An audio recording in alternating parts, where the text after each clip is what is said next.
Dreamers can't be tamed. Oh. So I was Mm. wondering, why do you believe that millennials have so many expectations, and more so than our previous generation, our parents, our baby boomers, and Yeah. Generation X?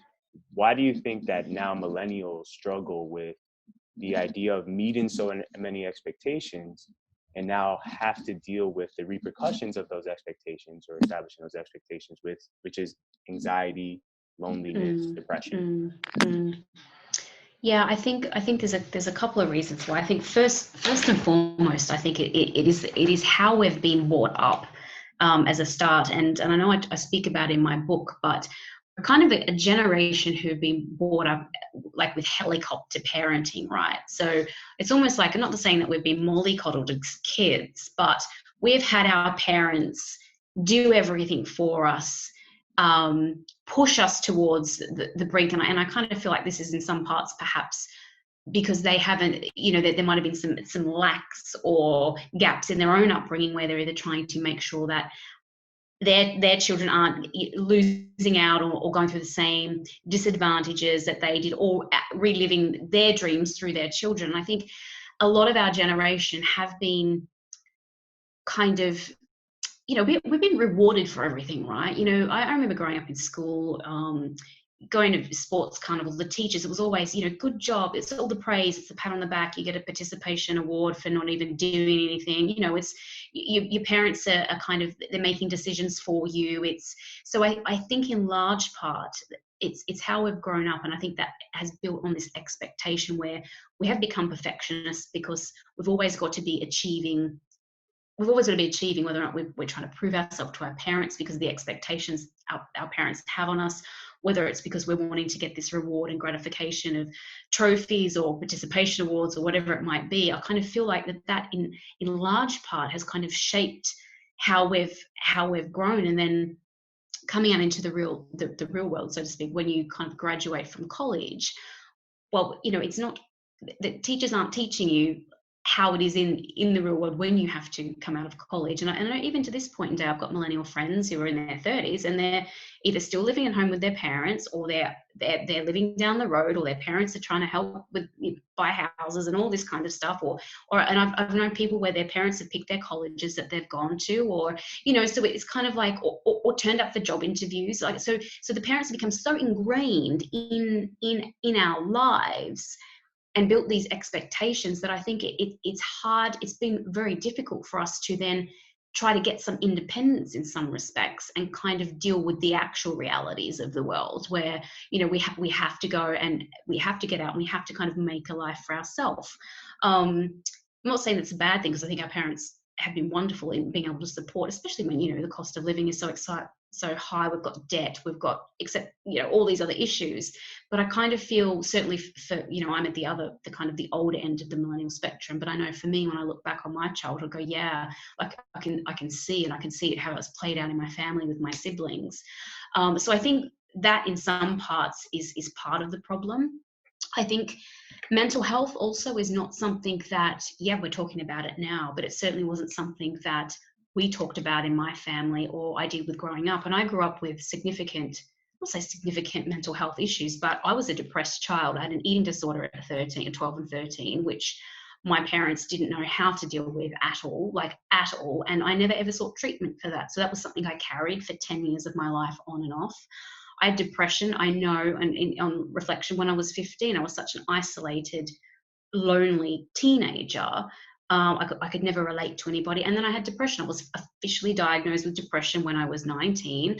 Ended up taking an overdose of pills when I turned 20. So, but I couldn't talk to my parents about it. And I realized that when I did, they had not just the knowledge, but they didn't want to talk about it because it wasn't something that their generation dealt with, right? Baby boomers don't talk about mental health.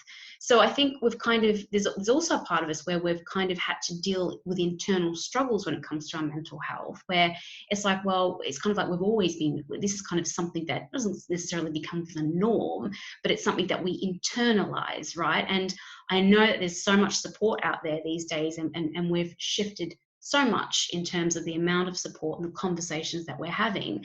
But I think there's still a lot of us internalize these struggles don't necessarily always reach out. And then it does play into that feeling of isolated and being alone in these particular times. So that's kind of, yeah. And I think that's playing out. Yeah, no, I 1,000% agree. And I don't know the psychologist's name. It's an Indian woman. She developed a program called conscious parenting, which is pretty interesting because it made me realize that awareness, in terms of how we interact with other people, especially our children, is very important. So like you said, your parents, right? I think one of the reasons, and I hypothesize, is when parents don't want to necessarily engage in mental health issues with their child, is because it directly says something about their parenting. And that directly hurts their ego. And the thing is that they've invested so much into creating a version of themselves, which they can create within them because they have their expectations and their stories. Absolutely. That now when they see the problems come out in their child, it's like, no, I don't want to talk about this because I don't want to face it, because that means I didn't do a good job in parenting. Yeah. And I struggle with that too, because like my father was, the same way. My father was a military man. And he's like, no, these things just happen in life, and it's not till now as he's gotten older and, he has younger children, younger than me. I'm his oldest.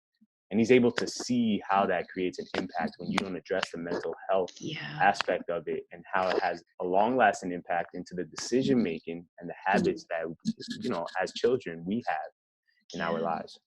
And I thought that was very, very interesting. But I'm going to send you the psychologist's name because do. Conscious parenting, she created that. And she talks about there's a very fine line between, guiding a child, kind of creating multiple paths and not inputting our mental model of the world on our child. Versus letting your ego. So it's like your ego can come into that and you're going to force your mental model, or you're going to let your child make the mistakes and learn and understand that those things are okay. Yeah. This sounds like a really, really interesting book. And I think, really, really good points. So how do we begin to take ownership of this? Because I have a lot of millennial friends, and they can easily blame on the external of like, my parents were like this and I grew up like this. And to me, in my head, is like, okay, you still hold on to that identity of how you were as a kid. How do we begin to do the real work? Because I know for me, it was very, very uncomfortable, but knowing that it was very uncomfortable, knew that I was changing. So how do you begin to suggest to millennials in doing that work, starting that process from your own experience? I think again, I agree with you. I think there are a lot of people out there that, I call it like victim mentality. I don't do victim mentality, because I know when you do the work on yourself, it's not comfortable at all. Like, nobody wants to like look at themselves in the mirror and go, okay, let's start taking responsibility for my life and ownership over the decisions I'm making, and kind of realizing that I can't blame everything else. And that for me was my fundamental point, and kind of what led me into writing my first book was around that whole realization of going, oh shit, my life is the way it is because I'm like the common denominator in all of this. It's me that has to change, right? So and I've got to do the work. So I think I think for me, it always starts with awareness, right? And I think and it's, I guess, like the work that I do, it is creating awareness, because we don't know what we don't know. And I think that there are a lot of people out there who are living their lives blaming or not taking responsibility because they don't know anything else, because that's kind of the way of being, and I think the way a lot of the world tend to operate. So it's kind of like having the conversation, go, well, let's start being aware. And even as we've just said, even with looking at like conscious parenting, it's going, okay, well, this is philosophy here, and this is it, and this is how we attach our egos, and this. So it's creating that awareness and going, okay, right, I get it, and being open to being able to want to change. And I think it certainly comes back to the individual, because you're always going to play victim, and you'll never take responsibility, and you'll never change unless you actually want to. So I think there is a mindset to that, is where people's willingness and openness to be able to research or look at themselves or open themselves up to different ways of being, or study, or whatever it might be, in order to create the life that they want and be the person that they want to be, and kind of reach that best level of self. But I think to answer your question, I think it first starts with creating awareness, and then it starts with taking responsibility and a commitment to start taking ownership. And if not just ownership, but a commitment to start to explore what it is that, whether it is work on yourself or extra study to try to broaden your perspective and shift that mindset. That's kind of where it starts from, I think. And there is, as I said, a real mindset in, you've got to stop blaming, and it is that fundamental of going, you have to take responsibility for yourself and your life. That's it. That hands down, you have to take responsibility for it. And unless you're kind of willing to do that, then you'll always play victim, you'll always blame somebody else, and this is where the ego really drives into our behavior. And it is a conscious thing.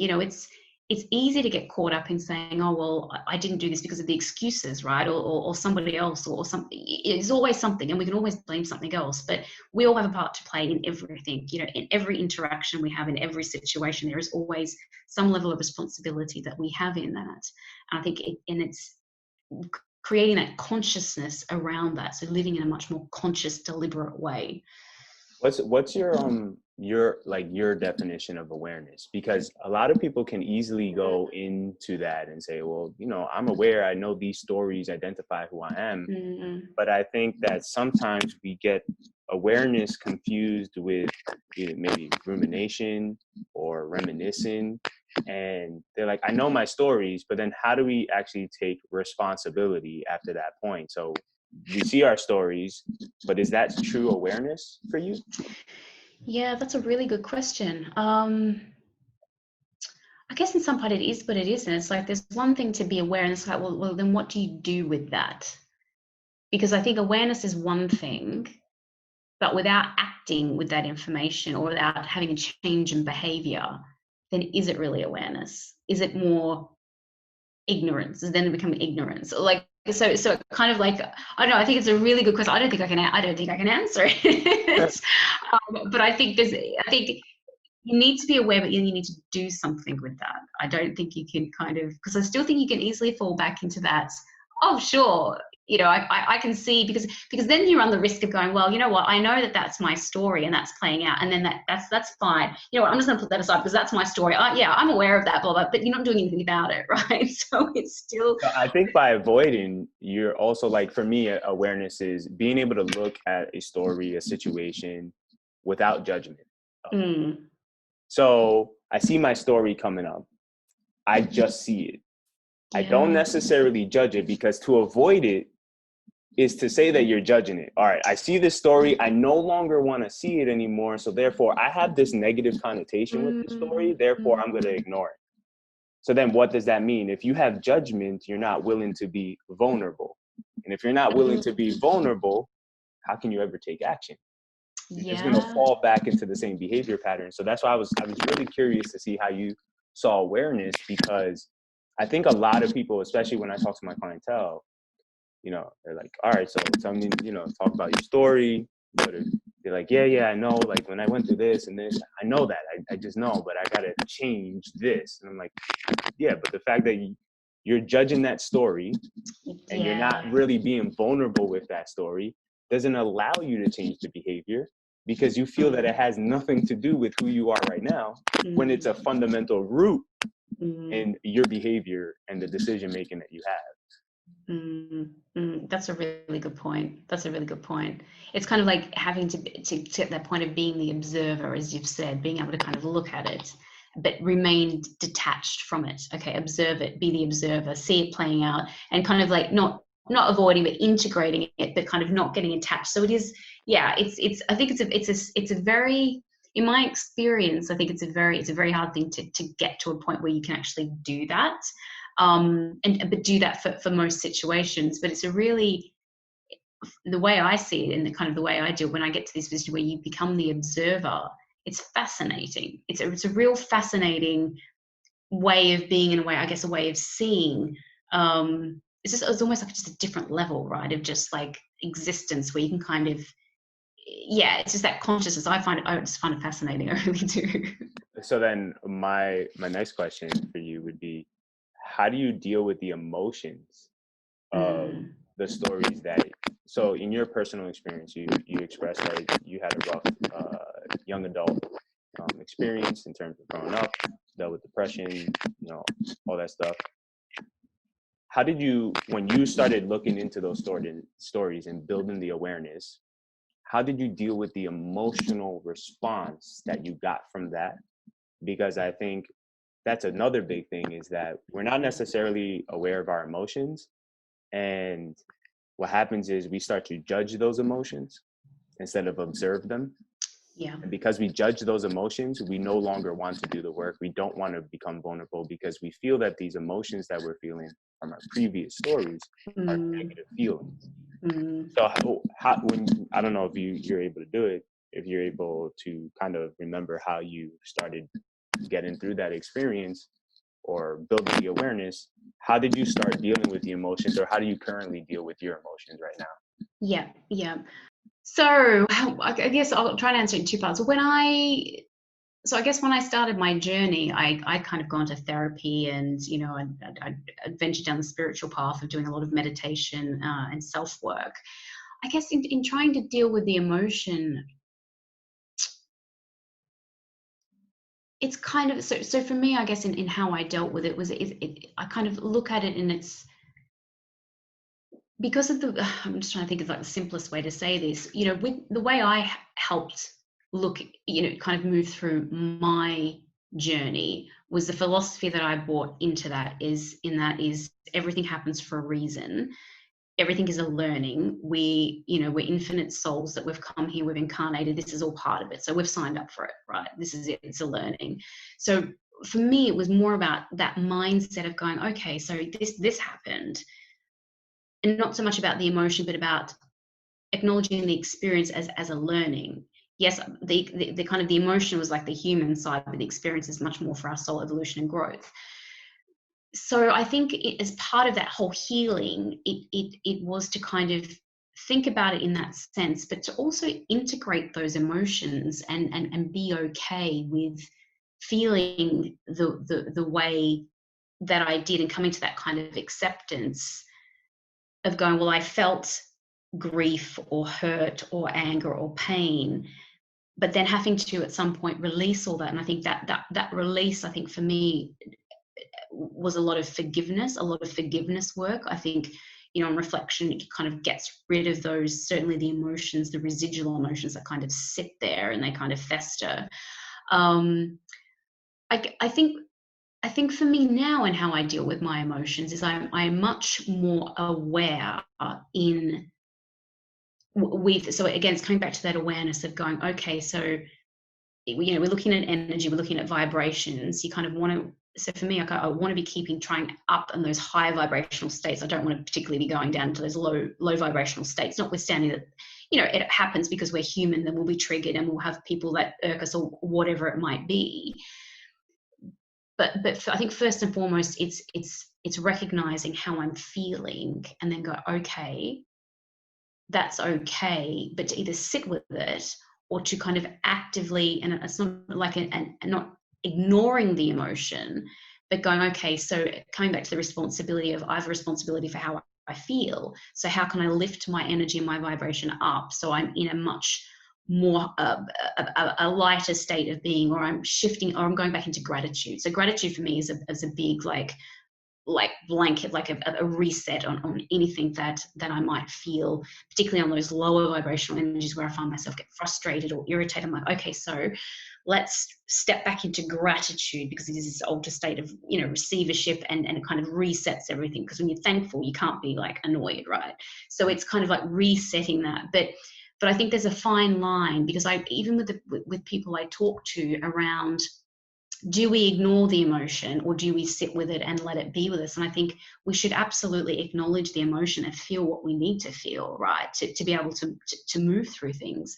But then I think that there is some part where we can't continue to sit around in low vibrational states, because it doesn't help us move forward. Mm-hmm. So it's then trying to find the ways of moving out of that vibrational state and that emotion, and whether that is through therapy or some kind of practice or meditation or gratitude or whatever it is, or deep diving into whatever that issue might be, to get back into a state where we are much more, back in a state of awareness and consciousness, where we can sit in a space where we start again to be mindful and conscious of how we're feeling and how we're reacting, and those interactions and situations of people that we have. So I think it's a kind of, I don't think I've really answered that in a very cohesive or coherent manner, but I think there's a little bit to it. I mean, I think it's hard to answer it in a cohesive manner. It's a very intrinsic type of work, which I think that's why the coaching industry has grown so much, is because it's having someone help you realize these things, having someone help you guide yourself through these emotions and develop the skill of awareness and vulnerability, which I think is fundamental in whenever you have to change. Whenever we look at someone's growth, we know that there's been a moment of awareness and vulnerability. So absolutely, that's hard to kind of articulate and definitely kind of make it into cohesive methodology, if you will, that allows us to actually use it and change, which is what I'm trying to do here and what you do with your clients as well. So for sure.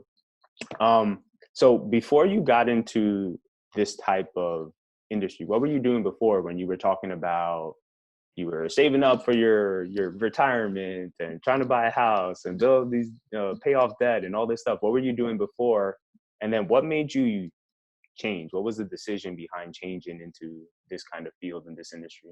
Yeah, so I've had quite a diverse career history. I went to when I was in college or university, I wasn't one of these people in college where I had figured out what I wanted to do, and that's kind of the pressure that's placed on a lot of college kids these days. It's like, well, you got to pick this one thing that you want to do for the rest of your life, and then go to university and take out all this loan, and then that be it. And I think for me, even at that point in my life, I'm like, oh, I'm not quite sure about this. I don't know what I want to do, and why can't we do many things and not one thing? But again, this is what you brought up in your family. So coming out of university, I actually did a social sciences degree. I then took a year off and I did some travel, and I actually then started kind of like my first real career as a police officer, because I wanted to help people, and that was kind of what I'd felt like for me is the one thing I wanted to do with my career was I just wanted to help people. So I went into policing with that mindset of wanting to help people. And I spent 3.5 years in doing that. And I guess whether or not I'd started at that young age in my 20s to become consciously aware of kind of like culture and experience and what you get exposed to in that type of role, for me it was almost like, oh, I'm not kind of really having that level of impact and helping people the way I wanted to. It's kind of more of the dealing with the other extremes of society and the negative, and that takes a toll. So I kind of got to a point where I couldn't see myself moving forward. There was a few external circumstances at the time where it wasn't possible to, move location or do any kind of career progression or development. And I just went, you know what, it's time to do something new. So I actually went back to university, and this is kind of when I studied psychology, because I thought that I wanted to be a psychologist again to help people. And I was so fascinated with human behavior and myself. Then I moved into, so while studying, I moved into a role working with criminal justice in Victorian government, which was in Australia, assessing people's suitability to work with kids, so almost like child protection. And then from there, I kind of went into project management for emergency services, then moved across here to London, worked, again, all in public service, worked for the mayor, worked for Transport for London, and then as part of that, though, still doing what I'm doing, kind of building my business on the side of that passion work for me. Obviously, in the meantime, I'd kind of written my book, fueled and sparked by my own personal journey. So that's kind of, so I've kind of got to this point now where I'm kind of doing what I'm doing, but it's been this like integrated, or not a clear, it's not always really clear around what I wanted to do with help other people. And this passion area of mine has definitely been there in the last few years, but I guess getting to this point has been quite colorful, I guess, there's a lot of experience that I kind of feel like I'm bringing in at this point in time, and I don't think that's ever going to change, because it's life, right? Is there like one thing that you wish you would have known before you like started going into this process of building your coaching business, entrepreneurial business? Yeah, I guess it can be really lonely work, I think. As an entrepreneur, as a business owner, I think if it's not as much if I had have known, I wouldn't change anything, but I think I probably would have got support and advice and built like a community well and truly before I had done, if that makes sense, and kind of tried to surround myself with like-minded people, because what I've come to realize in this field and with the work that I'm doing, you kind of need to be surrounded, and you need to have support and mentoring to be this. So I think for me to have established those communities earlier on, I think would have been more helpful. But I think because of the way I've kind of got to this point, and this whole trying things and experimenting and experiencing life and not really knowing, I don't know if I would have even had the awareness back then to go, okay, so I know what I'm going to be doing in 3 years' time. I better like start creating my community of people around me. But I think fundamentally, if I were to go back a little bit earlier than that, even around the whole career, it's being told or having the confidence to know, I don't have to sign up for any one thing, and that there is no one path. There are multiple pathways, and you can take any one of those pathways at any point in time that you want to. And there's no right or wrong. There's no black or white. Life is colorful. It's gray. It's kind of like we're a playground, and we have this potential to do and be anything that we want to. Mm-hmm. But so if I had been given that advice, I probably would have done things a little bit differently. Although that said, I kind of feel like I've put my finger in a lot of different pies to try to get to this point. But I think that's not what we're taught. And that's kind of something that we should be taught very early on, is do what makes you happy, and what, brings you joy, and leading from that heart-led space, as opposed to what you think you should be doing based on what society tell you, or what your parents think you should be doing. And be willing to experiment and have fun and learn what you want and don't want, and learn what you like and what you don't like, because unless you try it, you're never going to know, right? Mm-hmm. So I think for me, I would have loved to have had that advice like in my teens, before I'd hit my 20s. I think that's an amazing point you bring up, about doing what makes you happy. Do you know the coach Kyle Cease? He used to be a comedian. No, I don't. He said this one thing that changed my life, that it was like, all right, now I know that I'm doing the right thing, is if you were to experiment and take an adult, and you have nice furniture all around this place, you take an adult and you put a paint set in front of them. And then you take that same paint set and you put it in front of a baby. Who's going to have more fun? Who's going to enjoy the experience a lot more? And then I was like, holy crap, the baby. The only thing that doesn't allow us to enjoy something is the fact that we have all these expectations. And in your book, you talk about it, which is like these expectations, these norms, the conformity that we have to have. Of like, even just that paint set example, like, no, can't get paint on the table. I can't get paint on the floor. Like, just that prevents you from having, because someone told you when you were a kid, oh, you can't get paint on the floor, on the table. You're going to ruin things. And it's just like, it's just a table. It's just like, all of this can be replaced. And like, when that thought, and I was finally aware of that thought right there, I was like, holy shit, and just be a baby. Like, literally go into things trying to have the most fun. And that's, I think, really beautiful. Yeah, if you look at a baby, they'll experience a tragic moment in terms of like they lost their toy, or they fell down, and they Mm, let mm, themselves cry and they mm. experience the emotion. And then 2 minutes later, they're fine. Yeah, Back to being happy again and just yeah, doing what they yeah, do. No judgment, no expectations, no social norms, no nothing. But yeah. And I think it's a beautiful thing. But I think we absolutely do at some point we lose that innocence, right? And that child in us because of suddenly we now have to put on these adult boots and go like with these expectations of living this life. Um, and we do, and I've found myself, I was one of those people, and I still find myself at times being so highly strung around, oh my, but I've got to do this, and I've got to do that, and I've got to do this. And I'm like, hang on a minute, but just mhm. take a chill pill, do something, play your guitar or write or go for a walk, just, chill out. Like you don't have to be doing constantly. So that's something for me that even to this point in time, I pick myself up on. But I think it's a really beautiful example that you've given around that be the baby. It's that innocence, right? Yeah. Yeah. So what was your biggest failure and what did you learn from it? Oh, wow. Biggest failure. Oh my gosh. In life or in business or Just in just in general? in general, in your life. Oh, I guess what do I look at as failure? Because this is the thing. I don't try to look at things as, I know like this failure, but I look at things as learnings and opportunities to Okay. learn as opposed to failures.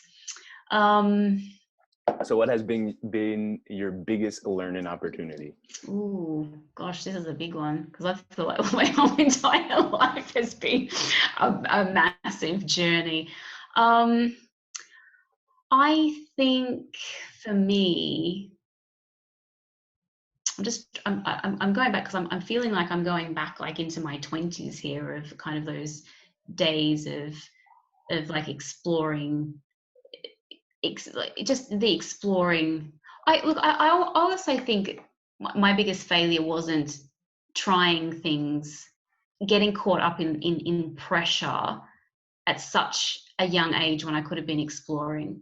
So I feel like I've sacrificed a lot of my 20s being so caught up in worrying about my future that I feel like that's been my biggest failing, is not using my early 20s with the money I had saved to have more fun and experience life and to invest more in myself, but rather I was too worried about being caught up in my investment property mortgages and kind of living that paycheck to paycheck existence, Mm. because that's kind of what I was led to believe. So yeah, so I think that's probably been my biggest failing and big learning, is kind of sacrificing a good part of my life to what I should have been doing, quote unquote, rather than what I actually wanted to be doing.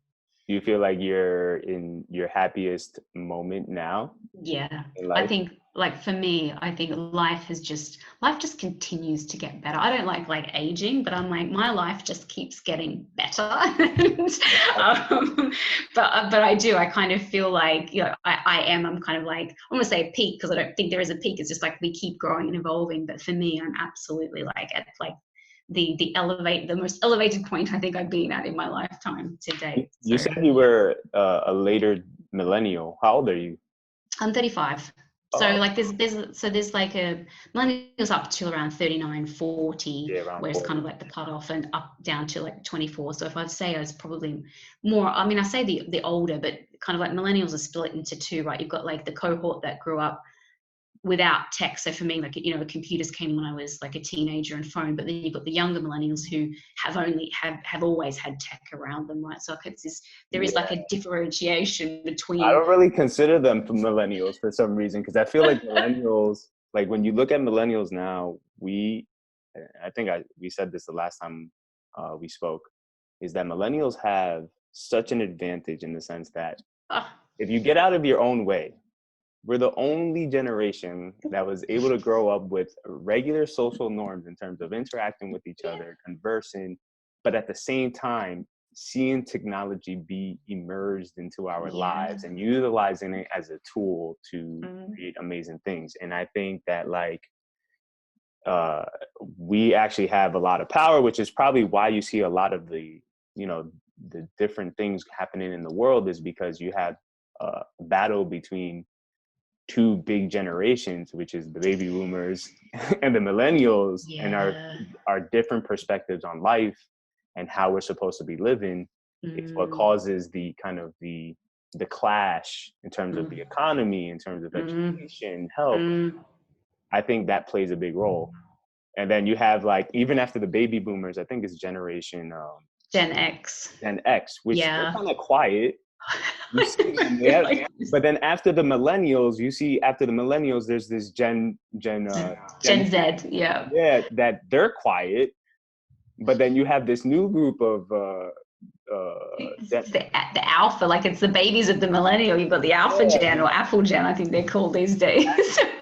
So I feel like the baby boomers are the alpha, then Gen X are like the and you got the millennial versions of alphas, which are the ones that grew up in the 80s, and then you have this beta version. And this is what clashes. We're gonna have our clash with our next generation. Yeah. But that's a really good point you've raised, because I do think that it's like, I think Gen X do get overlooked, but you're right. When you look at anything in life, it's almost like it's our parents. We're constantly fighting with our parents on the globe, whether it's politics or leadership or workplace management or whatever it is. It's like there is the constant clash between the boomers and the millennials. And it's crazy because I was talking to my partner and I was like, think about this, man. Our ego is our first voice in our head in terms of telling us what is right and wrong is our parents. So when you went to school and you were trying to make a decision and you didn't know whether it was going to be right and wrong, whose voice was in your head? Your parents. Then we start to get new voices into our minds, which is our friends, our teachers, and all this stuff. And that develops a new ego, a new identity. So now what happens is you have a clash within yourself because you want to experience different things. You have all these different voices. And the one voice that you're going to constantly argue with is the first one. And it's your parents' voice. And this is exactly what we see all the time. Absolutely. And that's our projection. It's like, so everybody older than us is now our parents, that we're having this debate and this, it's like, this is how it's playing out. That's awesome. So where can, our listeners here, Vita Project and Dreamer Journey, where can they learn more about you? Where can they find you? So I've got a website, JacquelineCripps.com. If you plug me into Google, that'll come up. I've got Facebook, Instagram, and LinkedIn. So they're kind of the four biggest ways you can reach me. So, but easily findable. Okay, awesome. And my last question for you: what does chasing your dreams mean to you? It means having courage. I think for me, chasing your dreams means having courage to believe in yourself more than anybody else, and a willingness and commitment to pursue what makes you happy.